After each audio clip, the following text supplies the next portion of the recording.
1. பொது பள்ளிவாசல். கட்டப்பட்டவர். இப்பள்ளிவாசல் உஸ்வதுன் ஹசனா முஸ்லிம் சங்கத்தினரால் கட்டப்பட்டது. திறக்கப்பட்ட நாள் ஜனவரி 28, 2000 வெள்ளிக்கிழமை ஹிஜ்ரி 1420 ஷவ்வால் பிறை 30 அன்று திறக்கப்பட்டது. ஆரம்ப பள்ளிவாசல். இதனுடன் தொடர்புடைய ஆரம்ப பள்ளிவாசலானது ஹிஜ்ரி 1182 கிபி 1768 ஆம் ஆண்டில் கட்டப்பட்டது. 2. ஒடைகரை பள்ளிவாசல். பழைய கட்டுமானம். கட்டியவர்.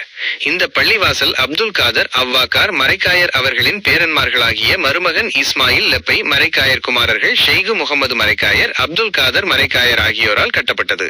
கட்டப்பட்ட ஆண்டு ஹிஜ்ரி 1232 கிபி 1816 இல் கட்டப்பட்டது. புனரமைப்பு செய்தவர். இப்பள்ளிவாசல் உஸ்வதுன் ஹசனா முஸ்லிம் சங்கத்தினரால் புனரமைப்பு செய்யப்பட்டது. புனரமைப்பு காலம் ஹிஜ்ரி 1431 முதல் 1434 வரை கிபி 2009 - 2012.